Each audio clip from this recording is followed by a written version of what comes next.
We're draining this pond behind me with a 4-inch trash pump, and we are gonna turn this entire pond into a shad pond where we were gonna have bait on demand. We're gonna take you along with us. You're not gonna wanna miss it. Let's get going.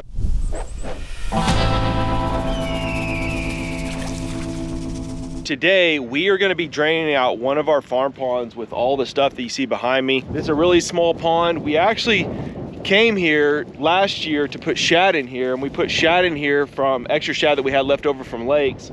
And once we did that, there were fish in here. There were bass jumping everywhere trying to eat these shad.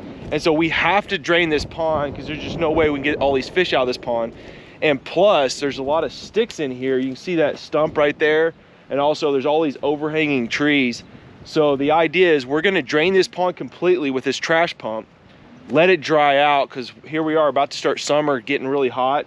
And the idea is we're gonna get down here with a backhoe and probably a skid steer, make this deeper, pull all this stuff out, and then pray for rain this year. Once it fills up, we are gonna put shad in this pond, so come with us, and we're gonna take you every step of the way of draining this farm pond, so let's get going.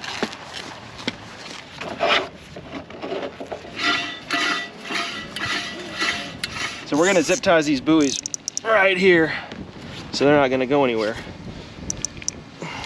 to this right here, and this is gonna keep this off the bottom of the pond here. Keep pulling it. There we go. I've had this pump for like 15 years. I bought it actually to kind of have this wild hair to build a, a duck pond, flood it, plant it, flood it, and never really happened. So first time using it. We're gonna try to get that a little bit further out in the pond with that hose. So as this starts going down, we're gonna keep putting pallets out here on the water's edge, and then hopefully start making our way out there. I have no idea how long this will run. We're gonna time it. We're gonna prime this thing. Right here's where you prime it. It's got a flap inside of here that keeps water from going in. So it's gonna take a little bit of water to fill this container up. It's 11:39, we are getting ready to go. We're gonna see how long it takes to go through one tank, just for our information, and then also how far it's gonna go down with one tank of fuel and the time it's gonna do it. So let's get going here, cross our fingers. Y'all ready to roll? Fuel's on, choke. Sometimes it takes a while to suck. It takes a while to get the juices going. There it goes. There we go, it's got it. Come on. Get out there. Oh. Well, it's going back down towards the pond. There we go. Woo. There we go, guys. It's a lot of flow, guys. Look at that.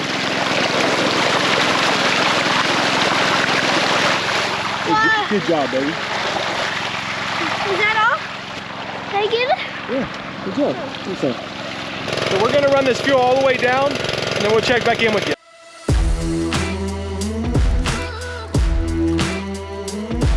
It's been about 1 hour on the dot since we've been pumping this, and check this out. Here's the original stick. The water line's about 2 foot down. I honestly didn't think it was gonna pump down this fast. I was expecting it to be a lot slower than this. Let's check the fuel.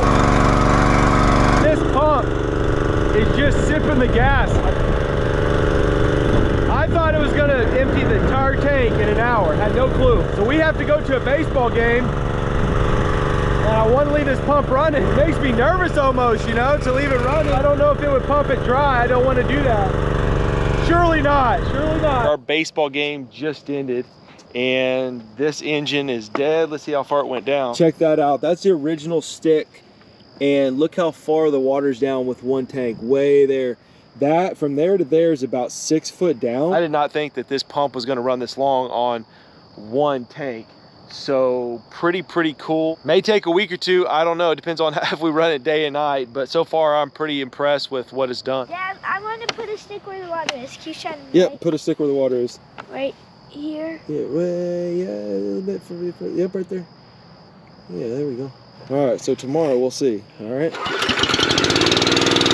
Well, we're gonna leave this running tonight. We'll see you tomorrow. So here we are back at the pond, man. It has actually come down a lot more than I thought. Obviously, the longer it's gonna take is gonna be the initial part. Look at this. This was our first one right here, this first stick. Check this out.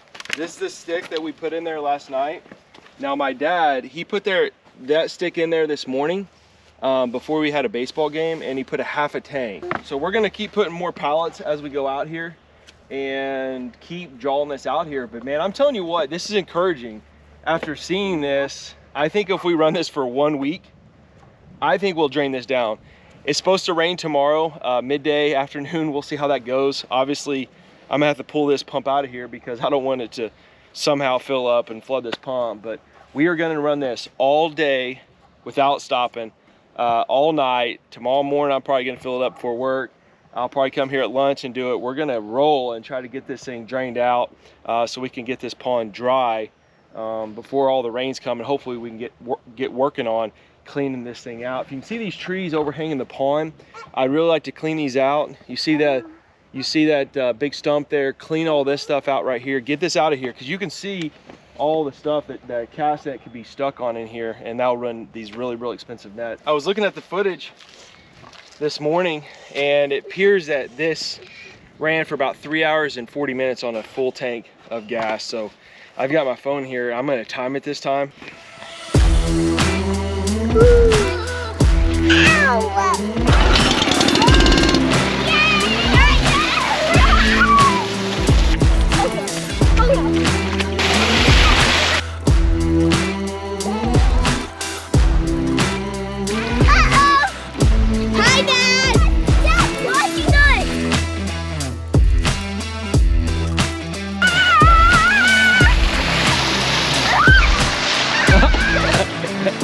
3 hours and 20 minutes later, the pump is off and this thing is down. That's where it was this morning. And now over there, you can actually see, man, it's going way down. Now we chose to put this on probably the shallowest part of this pond.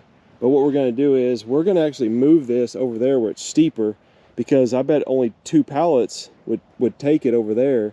When here we already got, 5 pallets right here. Now we got the pump over there, a little bit deeper spot. I'm pretty confident we can leave it running without it going dry instead of the shallow. Something to think about. We got the rope tied up to this stump here. That's just to kind of keep our suction hose a little bit deeper water. I tell you what, it was a really good idea, those buoys right there, because when we went to move it at all, it was super easy to move that end. But if we get lucky, hopefully the deepest part of the pond's right here, because we're trying to dump the water over that dam right there. If the deeper water's over here in the middle, we might have to get another discharge hose. I don't know if we'll have enough. So hopefully that'll be good right there. We'll pump there, I'm sure, for a few days, but this pond is going down a lot, and it looks like the deepest spot is over here. You can tell the water, man, that's only 6 foot, and where we initially went down, that's like 12 foot over there.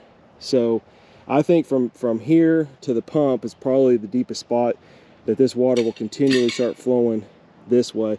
We'll give it a whirl. We're gonna start this thing, run it all through the night, and we're gonna see what it looks like in the morning. All right, we're back at the pond, and I filled it up this morning, and check how far it went down. I know it's dark, we just got through with the baseball game, but there is the very end of the pump.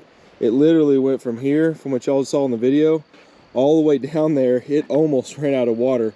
So this pond, you can't hardly see it, but I'm thinking 2 more tankfuls and this thing is dry. But we're gonna have to actually take this pump over there, because it looks to me like the deepest spot is the middle. And so we're gonna have to move the pump over there. You won't be able to see much in the dark. So an hour later, we've got the pump over here. We've got all these pallets, because this right here, you will sink knee deep into that. And I've actually zip tied the pallets together like that, just to keep them from slipping in the pond. And the only thing is, though, the other end of the pond over there, you can see, I can't get the rope over there from here. So my dad just got here in the truck. He's getting a fishing line. We're gonna cast and then wrap that line right there so we can pull those buoys out further where it's a little bit deeper. So a couple side notes that we've learned already. One, don't do this without a spanner wrench. I mean, it's just better. I've already cracked one of those little cheap galvanized couplers. I didn't even crank on it that much. It was just the discharge hose, and Maybe I did it, I'm sure I did, but that spanner wrench is so easy and fast to get these undone. Next, if you can, get more suction hose, man. Just 40 foot.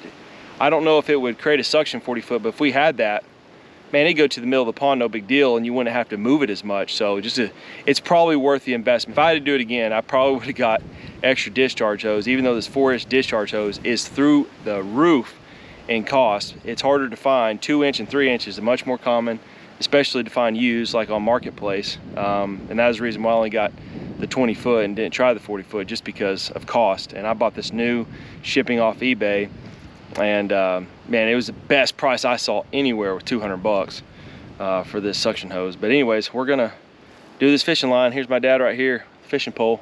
We haven't been fishing in a while, so it's gonna feel good to at least cast something. Back out the next day during my lunch break, and check this out. I think after one more tank, this pond is gonna be completely dry. Problem is, my suction hose just isn't long enough. I really need 20 more foot of suction hose to get that out in the middle, and so it's causing me a lot more work. Right now on this, I really don't want to spend the extra money to go get that suction hose, just because this 4-inch suction hose is so expensive. Looks like tonight, probably after work, I'm going to continue to put pallets down there to go further and further, which is a pain to do, challenging, because that mud is so thick. I mean, you can almost go down to your waist if you jumped in there. And so I'm going to keep putting pallets down there. So far, this 4-inch trash pump has done the trick. Really happy with it. It has gone way faster than I ever thought. I think when we initially started, I thought it was going to take 2 weeks to pump, and I had no clue, and because I really didn't know how deep this pond was. But it looks to me like, you know, 7-8 tankfuls, you're talking about running this pump for, you know, maybe 30 hours, and it pumped this thing dry. So I'll suck it down just a little bit more while I'm here. That'll help us get the pallet down, you know, a couple extra feet, hopefully. Back out here, and hopefully the last time that we have to run this pump. And I got the pump moved to the edge of the water right here. Took me a while, guys. Take my word for it. Buy that extra suction hose. It will save you a lot of moving the pump closer to the water's edge here. But before I drain this pond, we still have several feet in here left. I want to see if these stressed out fish will bite a hook. So I'm gonna go fishing for a little bit in this water hole, because I know I've been seeing some bluegill jumping, some small bass. I want to see if they'll bite. And I may try to take some of these out of here just to save a few lives before we drain this thing completely. So I'm gonna go fishing. I'll see you after I'm done. Would you believe that a channel cat, they've reproduced in here? Guys, that is something else. We have not put a channel in here 10-15 years. Well, just got through fishing the pond. It was a lot of fun. I was actually really surprised what I caught in here, especially since I have not put fish in here in 10-15 years. Pretty surprising. If you want to see that video, I'll put it in the link in the description below. But I'm about to turn this pump on, and let's get this sucker drained out. So we're at the last little bit right here. I see fish popping up everywhere. These fish are losing real estate really fast.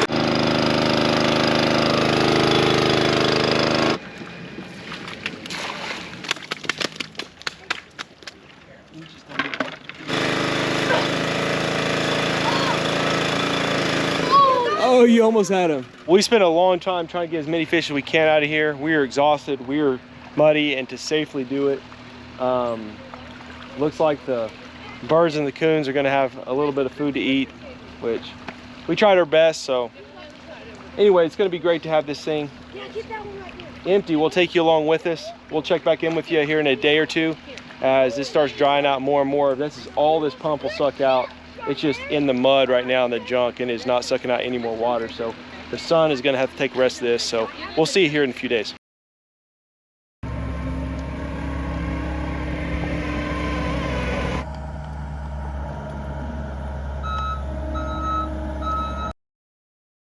Just rained 2 inches last night, and this thing came up a lot. Just right here, all the way to where you see that grass right there is where my dad was running the skid steer in here and the backhoe to kind of clean some of this out. So I think this is enough water to where we can start putting shad in here and see if we can't keep them alive. But it looks like this whole area right here is going to be a great area to cast net off of. We're going to make sure to keep all the sticks out of here as this thing raises. But I think probably another 4 or 5 inches of rain, this thing might fill up. It gets a lot of runoff, obviously. We didn't get all the sticks out we wanted. I hate to see that. We still have those pallets that we haven't been able to get to. to get them out of here. But worst case, we won't throw over there where the pallets are, and we'll just throw over here off this bank. But looking pretty good. Next time we go to the lake, we are gonna grab some shad and we're gonna put them in here. Do you think there's enough water to keep shad alive, Hope? Yeah, well, it's about like that deep. We've got the shad from the lake, and we are gonna put it in these ice chests so we can have cold water, and we're gonna transfer them to the shad pond over there.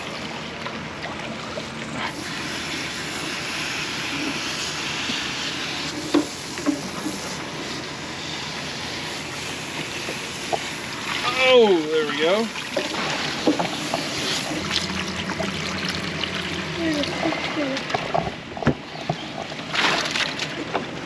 I need to put some meat. Get this in. Yeah, they're starting to come alive though. There's 2 more right there. See there?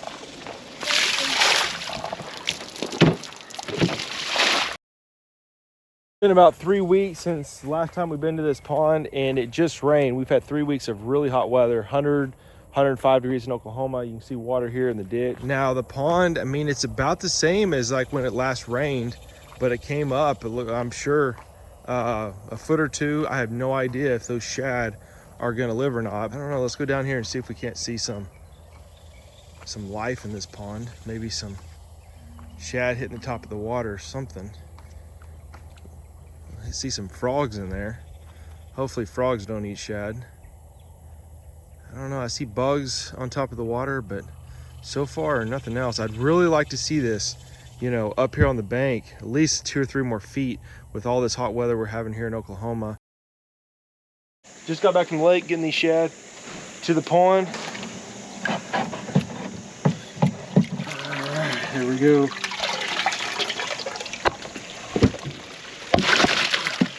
Some of them so small they're falling through here.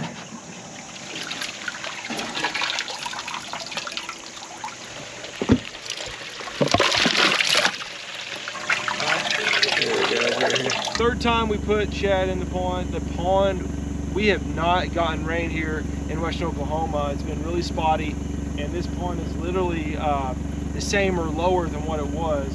So I'm really hoping, I've not cast netted this, I'm hoping the ones before haven't died. So hopefully we're not doing all this in vain. But we got some good ones, look at that right there. A lot of these are dead. It seems like if I throw them, they swim if I dump by the bank, but they don't. It seems like if I throw them out there, you see them swimming, because they're swimming in that ice chest. They just hit that water and they just go, woo, this thing is warm. So a lot of time on the lake, whenever we get our bait tank too cold and you put the bait in the water, they'll almost like arc, like get rigor mortis they look like, and after about 15 seconds, they'll start kind of coming to life. So hopefully that's what they're gonna do. There's a bunch of dead ones in there, look at that. Bunch of dead ones. A lot of those were dead.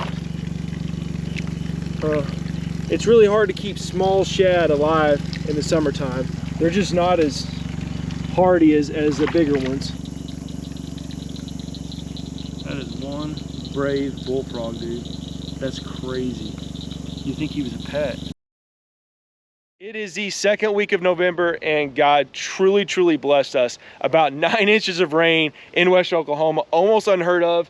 And look at this pond, almost completely full. It's about 3 feet from being full. So from the middle, I bet it's 12 to 15 feet.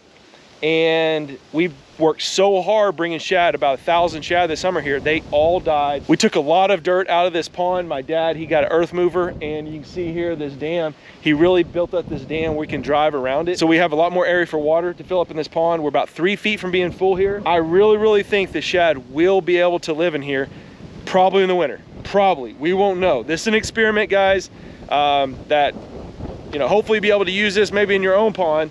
But the next step is we're gonna go to the lake and we're gonna go get some shad and we're gonna put them in here.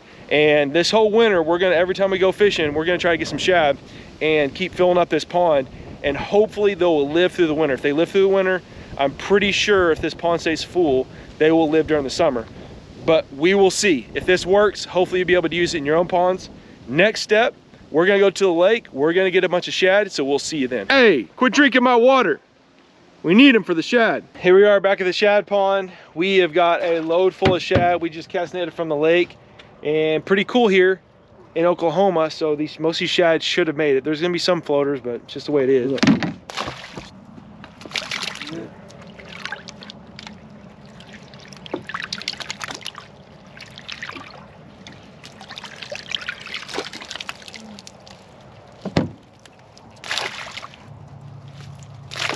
Oh, there's a lot there. Look at, we have to make sure he survives.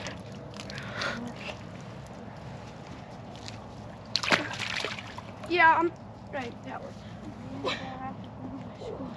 That way. Nobody. It'll be all right. Well, we just let our babies loose, sent them off on their way. Hope you liked the video from start to finish, building our shad pond. Feels so good that there are no fish in that pond anymore, and so they have a great chance of survival. It is 10 to 15 feet right now. They have a great chance to live, I think, through the winter time. We are going to continue to add shad throughout the winter in the pond, and we will keep you updated. So be sure to sub to our channel, be following along, and we'll keep you guys informed how it goes this winter, in the spring, into the summer, to see if they survive.